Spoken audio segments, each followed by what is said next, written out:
ईश इच्छा ही इतिहास है। भाग्य बदलने के लिए विभिन्न प्रकार की प्रतियोगिता परीक्षाओं में भाग लेने वाले प्रतियोगियों, सर्वप्रथम मैं आपको और आपके मन मस्तिष्क को जो ज्ञान प्रदान करना चाहता हूं, उसके लिए मैं इतिहास की जो शिक्षा मेरे द्वारा दिल की गहराइयों से आपको दी जा रही है, यह मन के द्वारा ही क्रिया रूप में आ सकती है, अर्थात आपके मन मस्तिष्क के द्वारा समझने, धारण करने एवं सफल होने का कार्य हो सकता है। इसलिए हम सीधे आपके मन मस्तिष्क से यह प्रार्थना करते हैं कि हे मन मस्तिष्क महोदय, आपसे ये निवेदन है कि इतिहास की उच्च शिक्षा जो इस समय हमारे द्वारा अध्ययन अध्यापन के माध्यम से आदान प्रदान हो रहा है, उसको आप दिल की गहराइयों से स्वीकार करें। मैं आपकी बुद्धि से भी ये प्रार्थना करता हूं कि हे भगवती, आपका ध्यान उस इतिहास के महातत्व की ओर इस समय आकर्षित हो। सर्वप्रथम हम इतिहास के प्रागैतिहासिक काल की बात करेंगे। मैं संक्षिप्त में आपको इसका वर्णन प्रस्तुत कर रहा हूं। वह काल जिसके लिए कोई लिखित सामग्री उपलब्ध नहीं है, जिसमें मानव का जीवन अपेक्षाकृत पूर्णतया सभ्य भी नहीं था, उसको हम प्रागैतिहासिक काल कहते हैं। आद्य इतिहास, इतिहास का ऐसा काल जिसके द्वारा लेखन कला का प्रमाण तो है, लेकिन या तो अपुष्ट है या फिर उस गूढ़ लिपि को आज तक भी कोई भी न पढ़ने पाया है, न समझने पाया है। इस बात के इतिहास लेखन के लिए साहित्यिक एवं पुरातत्व साधनों एवं इसी प्रकार के अल्प विकसित साधनों का प्रयोग किया जाता है। इस काल के अंतर्गत 2500 ईसा पूर्व से 600 ईसा पूर्व के मध्य का काल आता है। अब अंतिम और तृतीय, जिसको हम लोग ऐतिहासिक काल कहते हैं, उसकी तरफ मैं आपका ध्यान आकर्षित कर रहा हूं, जिस काल के लिए हमारे पास में पर्याप्त मात्रा में लिखित सामग्री उपलब्ध है, जिसमें मानव सभ्य बन चुका था, उसकी जीवन शैली का विकास हो चुका था। उस काल के अंतर्गत 600 ईसा पूर्व के बाद का काल आता है, जिसे हम लोग ऐतिहासिक काल कहते हैं, जिससे आप और हम विभिन्न प्रकार से पूर्व में ही परिचित हैं। प्राचीन इतिहास के स्रोत, जिसमें पुरातात्विक स्रोत, साहित्यिक स्रोत और विदेशी यात्रियों के स्रोत की तरफ मैं आपका ध्यान आकर्षित कर रहा हूं। पुरातात्विक स्रोत, प्राचीन भारतीय इतिहास को जानने के लिए पुरातात्विक सामग्रियां सर्वाधिक प्रमाणिक है। इनमें अभिलेख, मुद्राएं, स्मारक एवं भवन, मूर्ति कला, चित्रकला और अवशेष। साहित्यिक स्रोत का जहां तक सवाल है, प्रथम धार्मिक साहित्य आता है और दूसरा लौकिक साहित्य आता है। धार्मिक साहित्य के अंतर्गत ब्राह्मण या वैदिक साहित्य को हम लोग लेते हैं, और ब्राह्मणोत्तर या अवैदिक साहित्य या लौकिक साहित्य या चारणी साहित्य, इसका वर्णन इतिहास के अंदर विभिन्न प्रखंडों के अंदर समय समय पर आपके द्वारा अध्ययन किया गया होगा।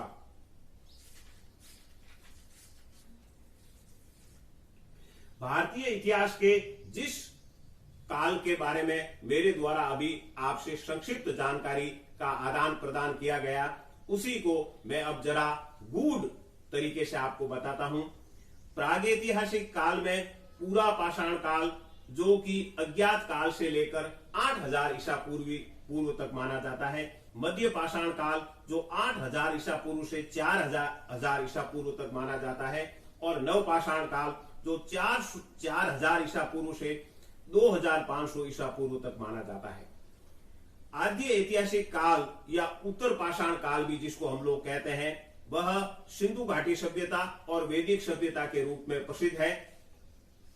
वैदिक सभ्यता को हम लोग वर्णन करने के पूर्व मैं आपको बता दूं कि सिंधु घाटी सभ्यता 2500 ईसा पूर्व से 1500 ईसा पूर्व तक रहा। वैदिक साहित्य और वैदिक सभ्यता जो है वो 1500 ईसा पूर्व से 600 ईसा पूर्व तक है।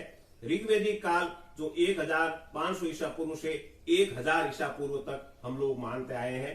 उत्तर वैदिक काल जो 1000 ईसा पूर्व से 600 ईसा पूर्व तक था। अब मैं आपका ध्यान पुनः ऐतिहासिक काल की तरफ दूंगा। ऐतिहासिक काल प्राचीन भारत का इतिहास जो 600 ईसा पूर्व से प्रारंभ होकर 712 ईस्वी तक जब अरबों के आक्रमण शुरू होते हैं वहां तक हम लोग खींचते हैं, और मध्यकालीन भारत का इतिहास जो अरबों के आक्रमण अर्थात 712 ईस्वी से शुरू होकर 1707 ईस्वी तक शहंशाह आलमगीर औरंगजेब के कार्यकाल की समाप्ति तक हम लोग इसको मानते हैं। अब प्राचीन भारत का जो इतिहास है जो हमारे द्वारा 600 ईसा पूर्व से 700 ईस्वी तक चलता है, उसका वर्णन इस प्रकार है। महाजनपद काल 6ठी शताब्दी ईस्वी पूर्व, मगध साम्राज्य 600 ईसा पूर्व से 300 ईसा पूर्व तक, मौर्य साम्राज्य 323 ईसा पूर्व से 184 ईसा पूर्व एवं संगम काल दक्षिण की तरफ भी मैं आपका ध्यान आकर्षित करना चाहता हूं। तो वहां पर चेर, पांड्य और चोल वंशों के बारे में हम विस्तृत विचार विमर्श करेंगे। इसके बाद आता है मौर्योत्तर काल 184 ईसा पूर्व से 319 ईसा पूर्व तक। उसके तत्काल पश्चात आ जाता है गुप्त साम्राज्य जो 319 ईसा पूर्व से 319 ईस्वी से 550 ईस्वी तक है, और फिर हमारे हृदय सम्राट हर्षवर्धन का कार्यकाल जो 606 ईस्वी से 647 ईस्वी तक आता है। हे बंधुओं, मैं आपके समक्ष पूर्व मध्यकालीन भारत के बारे में भी बता रहा हूं कि यह 8वीं शताब्दी से लेकर 13वीं शताब्दी तक था, जिसमें उत्तर भारत जिसमें पाल, सैन, प्रतिहार और राजपूत थे। इसके साथ चौहान और फिर हम लोग दिल्ली सल्तनत का भी वर्णन इसी उत्तर भारत के पूर्व मध्यकालीन कार्य काल जो है उसी में हम लोग करते हैं। और उसके बाद में आता है दक्कन में उस समय यानी 8वीं शताब्दी से 13वीं शताब्दी तक, जिसको हम पूर्व मध्यकालीन भारत कहते आए हैं, उसमें चालुक्य और राष्ट्रकूटों का हम लोग विशेष रूप से वर्णन पढ़ते हैं। फिर आता है धूर दक्कन यानी दक्षिण भारत, वहां पर चेर, चोल, पांड्य और पल्लव 8वीं शताब्दी से 13वीं शताब्दी तक राज्य कर रहे थे। उत्तर मध्यकालीन जो हमारा इतिहास है जो 13वीं शताब्दी से लेकर 18वीं शताब्दी के प्रारंभ तक चलता है, उसमें उत्तर भारत के बारे में आपसे विचार विमर्श के समय मैं इस बिंदु को उभारना चाहता हूं कि चाहे वो राजपूत हो, चाहे दिल्ली सल्तनत का काल हो और उसके बाद में मुगल हो, उसी समय दक्षिण के अंदर विजयनगर साम्राज्य, बहमनी साम्राज्य और उनके पश्चात मराठा साम्राज्य। दक्षिणी भारत में हम जिसका वर्णन उत्तर मध्य काल में करते हैं वह भी पांडव और होयसल वंश ही है। अब हम इतिहास की महत्वपूर्ण तिथियों की तरफ आपका ध्यान आकर्षित करते हैं। पुनः मैं एक बार आपके मन मस्तिष्क से यह प्रार्थना करता हूं कि आपका मन मस्तिष्क इस समय अत्यधिक इस बात की तरफ आकर्षित हो कि इस इच्छा से जो इतिहास बनाया गया है वह आपके मन मस्तिष्क की गहराइयों तक छा जाए। 600 ईसा पूर्व या 6000 ईसा पूर्व से हम शुरू करते हैं इसको। 6000 ईसा पूर्व मेहरगढ़ बुर्ज होम में इतिहास, भारतीय इतिहास के प्राचीनतम कृषि एवं पशुपालन के बारे में हमें अवशेष प्राप्त होते हैं। 5000 से 4000 ईसा पूर्वी तक बागोर तथा आदमगढ़ के निकट भेड़ बकरी पालन के प्रथम अवशेष हमें प्राप्त होते हैं। 4000 से लेकर 3000 ईसा पूर्व तक कृषक एवं पशुपालक सभ्यताएं पल्लवित पुष्पित होती हमें नजर आती है। 2350 से 1750 तक रेडियो कार्बन विधि से जो तिथियों का निर्धारण होता है उसके आधार पर हड़प्पा सभ्यता का समय हमें दृष्टिगोचर होता है। 1500 में ऋग्वेदिक काल जो जहां पर हम ये मानते हैं कि भारत में आर्यों का आगमन हो जाता है। 1000 ईसा पूर्व में उत्तर वैदिक काल आर्यों का पूर्वी गंगा के मैदान में विस्तार होता है और उनका निवास स्थान क्रमशः मैदानों की तरफ बढ़ रहा है। 950 ईसा पूर्व में महाभारत का युद्ध, जो कि एनसीईआरटी की राम शरण शर्मा की पुस्तक के अनुसार तो उसको 5000 ईसा पूर्व माना गया है, लेकिन अन्य जो हमारे स्रोत है वो महाभारत युद्ध को 950 ईसा पूर्व मानते हैं। 850 ईसा पूर्व में भगवान पार्श्वनाथ, जो जैन धर्म के 23वें तीर्थंकर है, उनका जन्म माना जाता है। 600 ईसा पूर्व से 550 ईसा पूर्व तक 16 महाजनपदों का उदय माना जा रहा है और उपनिषदों की रचना भी इसी कार्यकाल के अंतर्गत होती है और आर्यों का दक्षिण भारत की तरफ विस्तार, यह बहुत महत्वपूर्ण कार्य है, जो कि दक्षिण भारत की तरफ आर्यों का विस्तार इस समय प्रारंभ होता है। 540 में जैन धर्म के 24वें तीर्थंकर, जिन्हें इतिहासकार जैन धर्म के संस्थापक बताते हैं, भगवान महावीर स्वामी का जन्म है। 540 से 468 तक जैन धर्म के संस्थापक वर्धमान महावीर का जीवन काल माना गया है। 563 बौद्ध धर्म के संस्थापक महात्मा बुद्ध का जन्म माना जा रहा है। 563 से 483 ईसा पूर्व तक बौद्ध धर्म के संस्थापक गौतम बुद्ध का जीवन काल माना जाता है। 516 ईसा पूर्व में ईरान के शासक डेरियस प्रथम का भारत के ऊपर आक्रमण, यह प्रथम वैदेशिक आक्रमण है।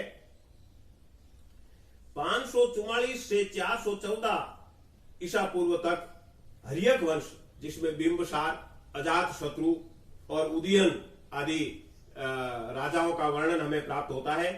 483 ईसा पूर्व में प्रथम बौद्ध संगीति जो राजगृह में हुई थी, उसका वर्णन हमें मिलता है।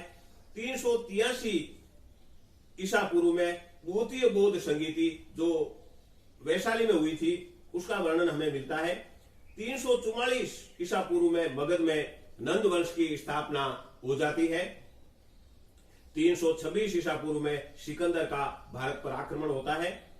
323 में सिकंदर की बेबीलोन में मृत्यु हो जाती है, इसका वर्णन हमें मिलता है।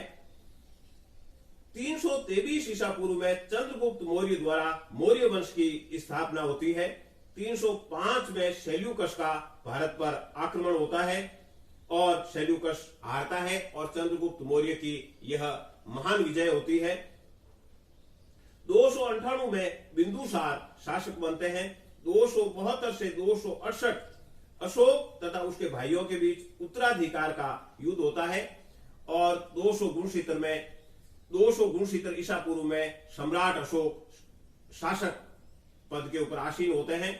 268 से 232 अशोक का शासन काल है, जो प्रसिद्ध है, आप सभी इससे चिर परिचित हैं।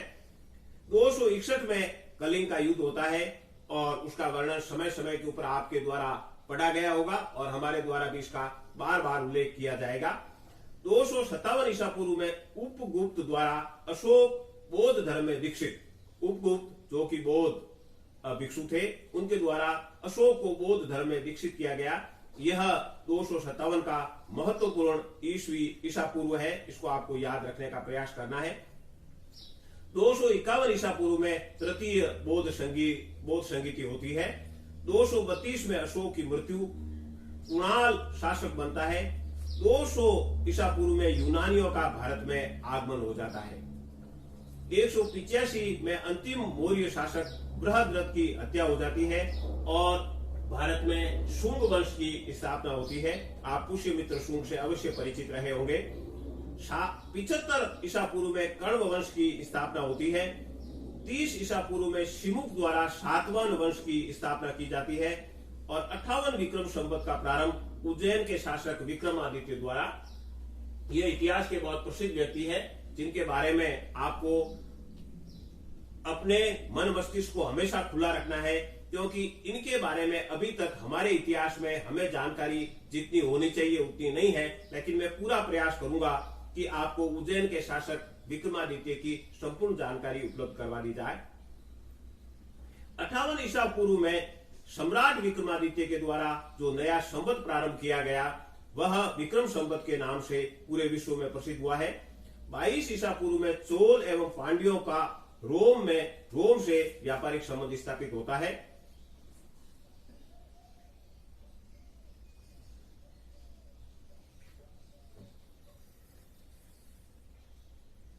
प्यारे प्रतियोगियों, अब हम ईस्वी वर्ष की तरफ, ईस्वी सन की तरफ अपना ध्यान आकर्षित कर रहे हैं।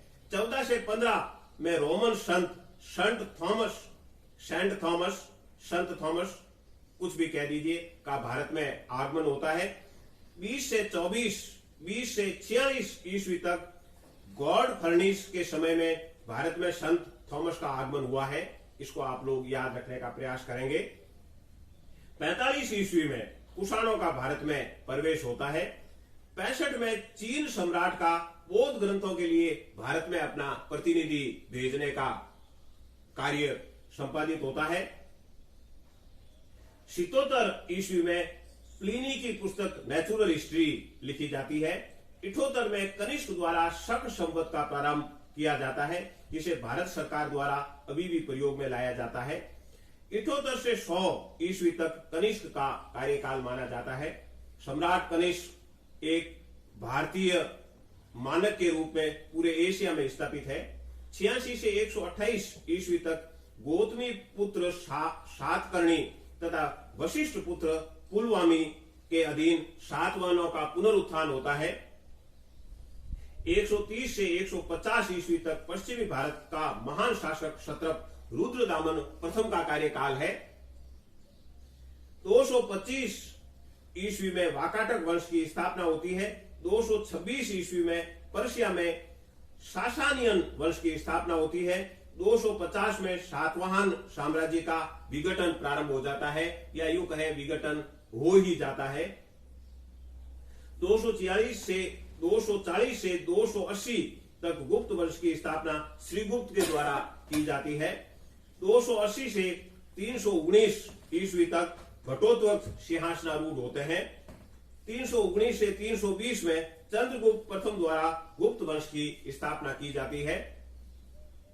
335 से 375 तक समुद्रगुप्त का काल, जिसे सैन्य विजयों के कारण भारत का नेपोलियन कहा जाता है, ये इतिहास के बहुत महत्वपूर्ण चैप्टर है, ग्लोरियस चैप्टर है, जो हमेशा आपके मन मस्तिष्क में छाए रहने चाहिए। 360 में समुद्रगुप्त के दरबार में श्रीलंका का राजदूत आता है। 375 में समुद्रगुप्त की मृत्यु हो जाती है और रामगुप्त शासक बनते हैं। 380 से 415 तक चंद्रगुप्त द्वितीय का शासन काल है। गुप्त राज्य का पश्चिम में विस्तार तथा संस्कृत साहित्य के ये चरमोत्कर्ष के ऊपर पहुंचाने का कार्य चंद्रगुप्त द्वितीय के द्वारा किया जाता है। 414 तक, यानी 399 से 414 तक फाइयान, जो चीन से भारत आए थे, जो इतिहास के प्रसिद्ध यात्रियों में उनका उल्लेख होता है। उनका साहित्य चीन और भारत दोनों में बड़े सम्मान के साथ में पढ़ा जाता है। 415 से 455 तक कुमारगुप्त प्रथम का शासनकाल है और नालंदा विश्वविद्यालय की स्थापना भी कुमारगुप्त साल के शासनकाल के अंदर ही संपादित की जाती है।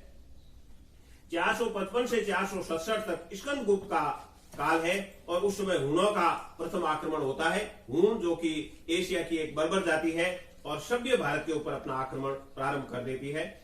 467 से 540 तक गुप्त वंश का अवनति काल माना जाता है। 500 से 532 तक तोरमान एवं मिहिर कुल के अधीन उत्तर भारत में हुनों का शासन है। हुनों का शासन आप जानते हैं, तो हुन एक बर्बर जाति थी। 532 में यशोवर्धन द्वारा मिहिर कुल की पराजय होती है। 606 से 647 तक हर्ष का शासनकाल माना जाता है। हर्ष अंतिम हिंदू सम्राट के रूप में हमेशा हमारे दिलो दिमाग के ऊपर छाए रहते हैं।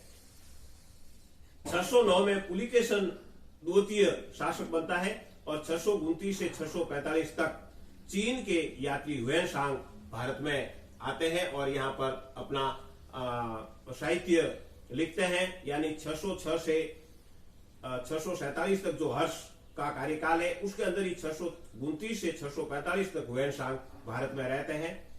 636 में सिंध पर प्रथम अरब आक्रमण होता है। 712 में मोहम्मद बिन कासिम का भारत पर प्रथम अरब आक्रमण होता है, जिसमें राजा दाहिर की पराजय होती है और मोहम्मद बिन कासिम की जीत होती है। 725 में नागभट्ट द्वारा प्रतिहार राज्य की स्थापना की जाती है। 753 से 973 तक दक्कन के राष्ट्रकूटों का कार्यकाल माना जाता है। 760 से 1142 तक पूर्वी भारत में पाल वंश का शासन रहता है, जो इतिहास का एक प्रसिद्ध और ग्लोरियस चैप्टर है। 770 से 810 तक महान पाल शासक धर्मपाल का काल है। विक्रमशिला विश्वविद्यालय की स्थापना भी इन्हीं के कार्यकाल के अंतर्गत होती है। 783 से 1036 तक राजस्थान के वत्स राज द्वारा उत्तर भारत में गुर्जर प्रतिहार वंश की स्थापना तथा उनका गौरवान्वित शासनकाल रहता है। 781 से 820 तक शंकराचार्य द्वारा उनके अद्वैतवाद का सिद्धांत भारत के 6 सिद्धांतों में सबसे महत्वपूर्ण माना जाता है। 835 से 885 तक गुर्जर प्रतिहार वंश का काल है, जिसमें अरब के व्यापारी सुलेमान का उसके राज्य में आगमन होता है और सुलेमान के द्वारा अरबी भाषा के अंदर बहुत सारा साहित्य भी लिखा गया है, जो हमारे भारत के इतिहास का काफी अच्छा वर्णन देता है। हालांकि इसको हम प्रमाणिक नहीं मान सकते। 836 में मिहिर भोज शासक बनते हैं। 850 में विजयपाल द्वारा पांड्यों को पराजित कर तंजौर पर उनका अधिकार हो जाता है। यह 850 ईस्वी का एक महत्वपूर्ण जो है वह कार्य संपादित होता है, जो इतिहास में बहुत प्रसिद्ध है। 851 में अरब यात्री सुलेमान ने भारत का वृत्तांत लिखा था। इसका मैंने पूर्व में भी आपसे वर्णन किया था। 860 में सुमात्रा से मतलब है इंडोनेशिया के राजा बलपुत्र द्वारा नालंदा में एक बौद्ध विहार की स्थापना की जाती है। 871 से 1173 तक तंजौर में शाही चोल का शासन रहता है। 883 से 1026 तक पंजाब और काबुल के हिंदू शाही वंश का शासनकाल रहता है। 907 में चोल शासक परांतक प्रथम का राज्याभिषेक होता है। 915 से 925 तक महान राष्ट्रकूट इंद्र तृतीय के दरबार में अरब यात्री अल मसूदी का आगमन होता है और उनके द्वारा भी अरबी भाषा में काफी साहित्य लिखा गया है, जिसमें राष्ट्रकूटों के समस्त प्रकार के कार्यकलापों का विस्तृत वर्णन हम लोगों को मिलता है। 916 से 1205 तक जेदाग भुक्ति के चंदेल यानी चंदेलों द्वारा खजुराहो में मंदिरों का निर्माण किया जाता है और उनका शासक वर्ग 916 से 1205 तक शासन करता है। 950 से 1195 तक मध्य भारत में त्रिपुरी के कलचुरी वंश का शासन रहता है। 973 से 1238 तक अनिलवाड़ा काठियावाड़ के अंतर्गत सोलंकी यानी गुजरात के चालुक्यों का शासन रहता है, जो भी इतिहास में बहुत महत्वपूर्ण स्थान रखते हैं। 977 में सुबुक्तगीन का उत्तर भारत पर आक्रमण प्रारंभ हो जाते हैं, सुबुक्तगीन गौरी का।